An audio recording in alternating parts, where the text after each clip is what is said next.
Welcome to This Week in Hearing. I'm Shari Eberts.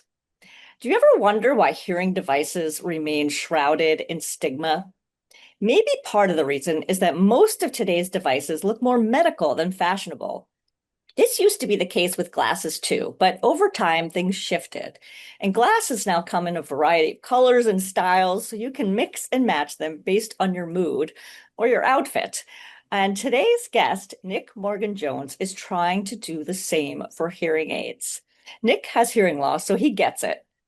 And like many people with hearing loss, he was frustrated with today's limited options for the way hearing aids could look and feel. And that's why he started Overtone, a new brand looking to reimagine hearing aids as a fashion forward lifestyle tech. I like the way that sounds. And he's making some progress. So thank you, Nick, for being here today. Thank you so much for having me. Absolutely.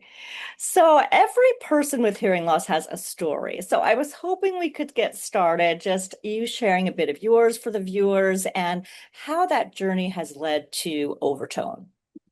Yeah, absolutely. So I was about 10 years old when I found out I needed hearing aids. I think I was actually in class. I can remember this, and my alarm was going off on my watch. And one of the teachers was saying, "Whose alarm's going off?" And I was like, "Yeah, whose alarm's going off?" It was my alarm. I had no Yeah. idea. I couldn't hear it. It was a really high pitched beep. And I learned I had high frequency hearing loss, and I've got relatively severe high frequency hearing loss. The low frequencies are pretty normal. They're kind of classically downward sloping curve. Mine is relatively steep. And I wore hearing aids for maybe like 3 days when I got them, and then very quickly decided that I would rather have friends and did not want to be the kid at school wearing hearing aids. So I took them off and I avoided wearing hearing aids for the next 10 years, the whole way through kind of being a teen and so many important kind of um really really profound moments in my kind of upbringing. I think I really struggled to hear. I think in social situations it was particularly difficult, and not even a tiny part of me considered wearing hearing aids, even though they were just sat in a drawer at home the whole time. And it's just I find it like an interesting thing that stigma can be like so strong that it prevents people from doing what is really on paper obviously the right thing to do. Like, yeah, just solve the problem. It's quite simple. But I'm really not the only person who's going through that same thing. I think many of us are aware that over 80% of people whose lives could be transformed by hearing aids don't wear them. There's many reasons why that might be, but I'm pretty convinced that the largest reason is the social stigma that we have around hearing technology. And so that really kind of led me to look for a solution here. I've always kind of been envious of people who get to wear designer glasses. It's kind of a weird thing. Like if I could trade my poor hearing for poor eyesight, I would immediately do it. And with that in mind, I thought, why can't we just change how hearing technology is designed, how it works? And I that's love really that how idea. everything began. Yeah, I love that idea. I mean, I struggled with the same stigma. I was more in my 20s when I first realized that I wasn't hearing well, also in class. Funny. It wasn't an alarm, but it was, I just couldn't really follow the conversation as well as all the other students were following it. So it's interesting how you have this aha moment. But again, that stigma really prevented me from doing what I need to do to take care of my hearing as well. So, talk a little bit about what makes overtones different from traditional hearing aids. So fundamentally, the absolute core difference is that we are not trying to hide hearing technology. I think this is the number one thing in the industry that has maybe force the industry to shoot itself in the foot in one way or another. There is this idea that stigma is the problem, but I think that really comes from the industry. When the whole industry is telling you that you should be trying to hide your hearing aids, when all of the different adverts say discretion is really important, these are super discreet, no one will ever see them. All it's doing is reinforcing and really making the stigma problem even worse. It's telling people that they should be ashamed to wear hearing technology. And so the one core difference that this whole project started with is let's not try and hide it. Let's make it visible. It's only possible to make something accepted and cool if it is visible. It's impossible to make something invisible desirable for its visibility. So let's start from that point. So fundamentally, the key difference is that we put it in front of the ear. It's not something that sits in the ear, like hearing aids, sorry, like headphones, like AirPods and such. Yep. The key issue there being that if you're sitting around the dinner table wearing your AirPods, people don't really know if you're 100% there or if you're listening to music or a Yeah. podcast or something like that. And so I think having a completely different form factor that's not hearing aids and not headphones is really important. And the technology on the inside is very similar to hearing aid technology, but we're fundamentally not building a medical product to start with. We're building a consumer hearing technology product. I think there's a lot of similarities that can be drawn from the technology stack we use. So how many different designs did you go through? I got sort of a quick glimpse there, but yeah, that's cool. It's very cool. So how did you come to that being the sort of final design? I'm sure you tested many different things. Yeah, well, there's certain limitations that you start with. So we kind of realized if it's not going to be in the bowl of the ear, like in the concha or behind the ear, where's it going to be? And if it's going to be in front of the ear, then how much real estate do you have there to play with? And therefore, what shapes might make the most sense? And I think a more circular shape ended up being something that felt a bit more natural with a lot of the curves around the ear and not something that felt too um yeah to I don't know what the word I'm looking for is, but like kind of agitating with standing out in the wrong way, Distracting, kind of distracting. exactly, yeah. And so um we had like a variety of different designs kind of exploring that, and it seemed to feel that circular felt like the more natural shape to go with. We really started out with a lot of foam prototypes, so really just making different foam shapes and using wire to kind of hook it around the ear. And it was a good way to figure out, are we going to be able to get the necessary tech inside this form factor? And then really taking this, what is feasible and what is desirable, and merging them together to make sure that both of those can exist together. Right. No, absolutely. Because looking good is one thing, right? But obviously, we want people to get the benefit of wearing them as well. So, have you done any testing to see how the sound quality compares with traditional hearing aids? Have you gotten sort of that right balance yet? Yeah, so it was actually just on Sunday this week. I spent 6 hours with various different people in one cafe back to back doing Wow. testing with the latest prototypes that we have. And we've got working prototypes now. So while a lot of the project up until this point has been focusing on the design and aesthetics, of course, as you just said, it needs to also work and solve the problem. How do we take it to the next step? And so we've got working electronics inside these now. And while they're still prototype level electronics, they do work. They enhance the sound. I think at this stage it would be um, silly to really compare against a full in the market product since they're just prototypes, but they're working. And I think the important thing there is that when you change the form factor or something, when you move microphones and speakers, it's important to understand that is this new form factor actually going to work? And I think we've checked that off. It's possible, it works, it does the right thing. Having the microphones in front of the ear rather than behind the ear is only going to be a beneficial thing. As we go forward, we'll work out if we can really turn that into something that's exceptional and perhaps even better than some of the premium products on the market. That's great.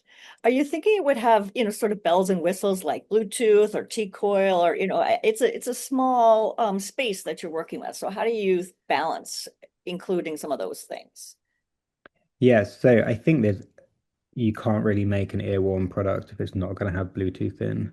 Okay. Rechargeability is absolutely critical as well. There are certain baseline assumptions for anything that you wear in your ears, especially if you're looking at it from a consumer's perspective, which we are.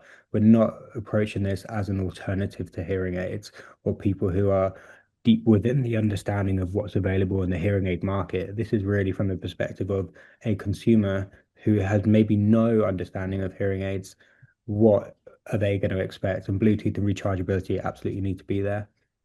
T-Coil is probably something that is maybe not going to be in the first version. I think many people would agree that it's a somewhat antiquated technology. And while it's absolutely still being used by many people, um, it's also not being used by a whole lot of people as well. And I think new technologies like Auracast are going to be doing a lot more interesting things in the future. So I like the idea of being a bit more forward thinking with the technology stack rather than holding on to old things which are maybe on their way out. Well, and I think people would argue both ways on T-coil for sure.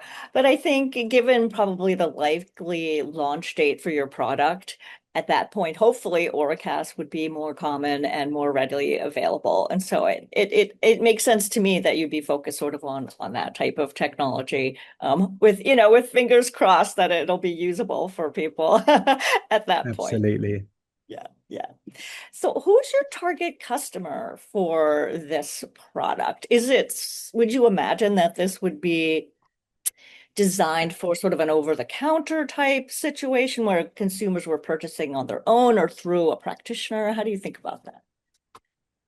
So in the long run, the idea would be that anyone who wants to enhance their hearing, regardless of their hearing type, would be able to benefit from Overtone.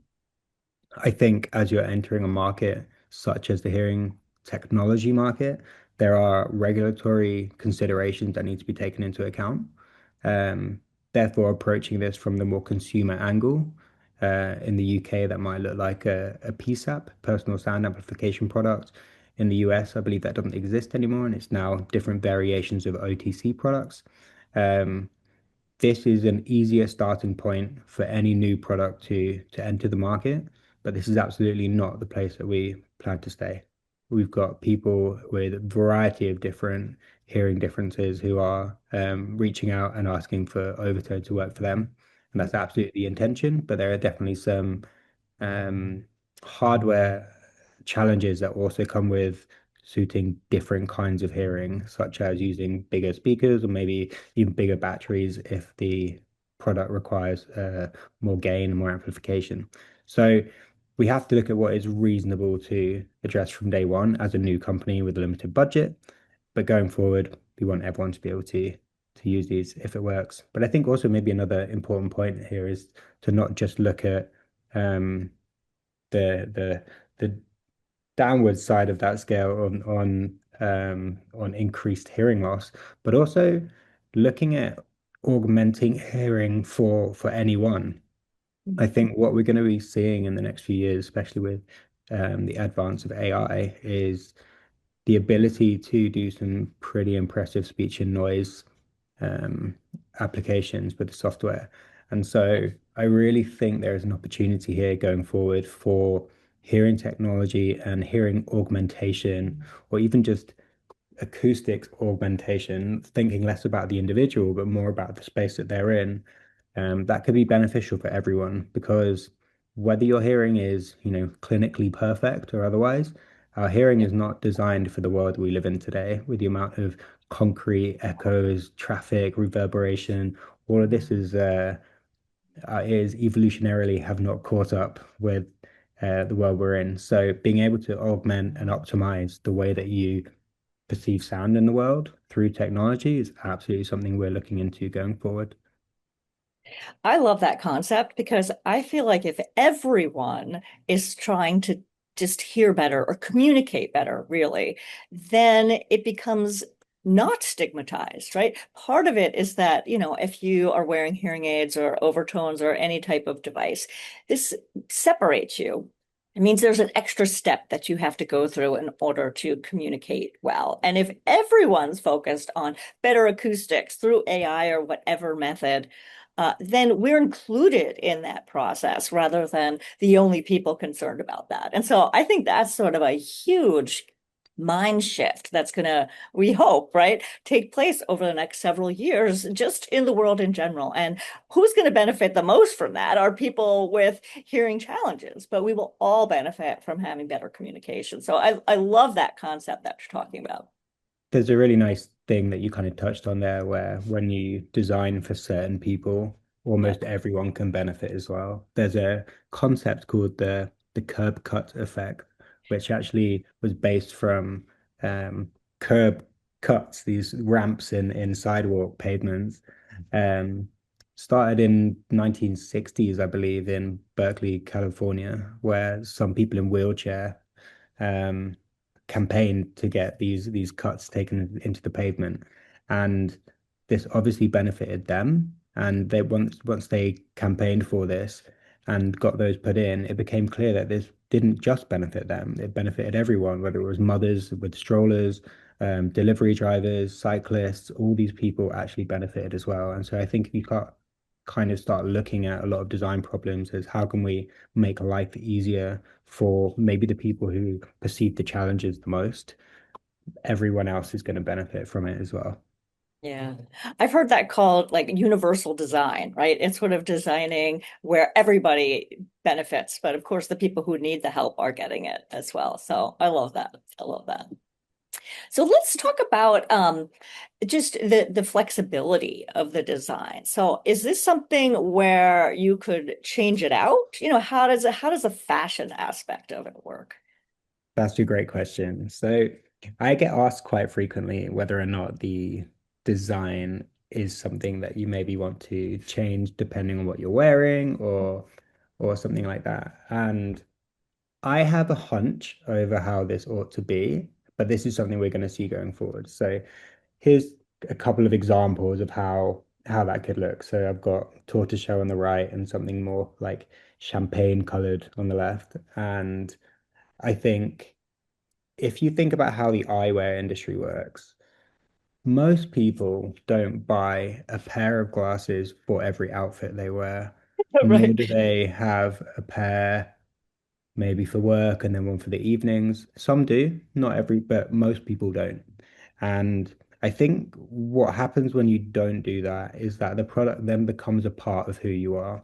So there are some people who I maybe think of who've become kind of defined by the glasses that they wear, at least visually in one way or another. There's a famous marketer called Seth Godin, and he wears these bright blue Huh. glasses. I think he went through a period where he had these yellow ones as well, and they really become a part of him. It kind of maybe also as a marketer, someone who does advertising and these big displays of information and color, it felt very him. But even on the more kind of modest designs, those designs become a part of the person who's wearing them. And so for that reason, I think there's maybe more merit to the idea that you would choose a design that feels more in line with your identity. And maybe that is a red pair of overtones, maybe it is some tortoiseshell ones. And I think the benefit that we have here is that the interchangeability of it, while being maybe more on our side, provides the opportunity for so many different designers to create their own versions of this and reach different people in different markets who have different identities that they want to share and want to show. But whether or not it makes sense for the consumer to make that change on the fly is something that I'm not sure of at this stage, but never say never. Let's see how it goes. Yeah, interesting. Yeah, I was kind of thinking like, I don't know, you're going to the basketball game or the football game and you want to sort of, support your team. Would that be something that you could do? Or it sounds like that's maybe down the road a bit. Maybe. Yeah. Okay. Well, what has the feedback been from your testers at this point? So just last week we did a pop-up in central London, and this was in the Blue Bloom eyewear store. So Blue Bloom is one of the really cool big designer eyewear brands in the UK. And so think maybe like Warby Parker in the US. Okay. This is what Blue Bloom are like. So they had a store, well, they have a store right next to the Apple store in Covent Garden. Could not be more central. And the founders very kindly invited me to come down there and bring some non-functioning prototypes that we could share with people who've been following Overtone for a while, but also people who are just passing by and in the store having a look around. And this was a really interesting opportunity to learn how people feel and think about Overton when it's right in front of them and not just a video on social media. And so we had a bunch of people try them on. And for me, it was very interesting to see how lots of people's ears were different shapes and different sizes and required a certain level of um, modularity in the design and ability to bend and shape each product to fit each individual perfectly. And we're using materials like acetate and titanium, which can be bent and molded per person. So this was always expected, but it was good to kind of see the different range of sizes and shapes with people in the shop. And the feedback was generally really, really good. I think I was trying to ask people, mate, do we have a color that you want but isn't here? And they were like, no, I just really like these ones or those ones. But it's also very interesting to see that there wasn't any one style or color that was a favorite. I think we had five or six on show, and all of them were favorites to someone. And I think that's what I really liked about it, that there isn't a single design that works for everyone. There is the range and there's the opportunity to choose one. And I think that's really what makes it special. So feedback has been really fantastic at this stage. With the working prototypes, feedback was good, but we had a single audio preset for four people with wildly different hearing profiles, um, all of which where everyone seemed to be kind of positively surprised by. One person even said, if I could leave with these prototypes right now, I would continue wearing them as is without any other changes, which was even to me kind of like incredible. So I think we're going in the right direction. Definitely there's a lot of work still to be done, taking it from working prototype to market ready product, but I think we're definitely going in the right direction. Awesome. So what's next for Overtone and sort of what's your ideal timeline? Or maybe that's an unfair fair question, right? Because you never know how long all the iterations will take. But what's sort of your plan going forward? So I think up until this point, we've done a lot of risk mitigation.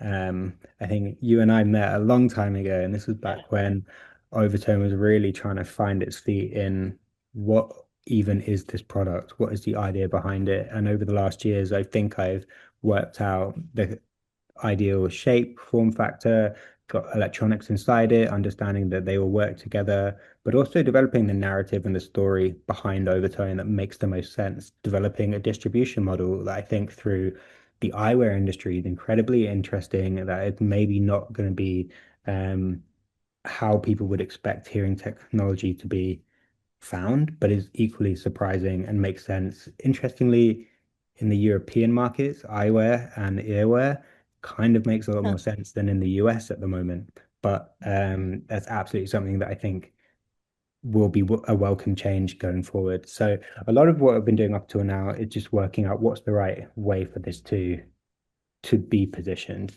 Now we're at a point where we're ready to start building. So we've got a manufacturer who we're working with to build the technology, and we're almost ready to go, ready to begin building. So I'm going to be opening our like pre-seed round investment in the very near future, and this is going to fund the production of the first 1,000 units that we can sell, get in people's ears, and learn how they're working. So like you said, it's very hard to put definite timelines on these things, but let's hope in the next 12 to 18 months we will have a product on the market. Fabulous. Well, it's very exciting to me. I have been watching your progress with eager interest, as I'm sure many people have. So I wish you continued luck as you continue the innovation process and the testing process. And so if people want to learn more about Overtone, where should they go to learn about it? Yeah, so you can find us on the website, so overtone.so, or on LinkedIn. And you can follow me, Nick Morgan Jones, Instagram, overtone.so, and TikTok, overtone.so. And I post all of the updates on there. There's a wait list on the website and a newsletter that you can join as well. So, well, thank you so much, Nick. It's been great to hear from you and hear these updates. Wish you lots of luck. Thanks so much for having me.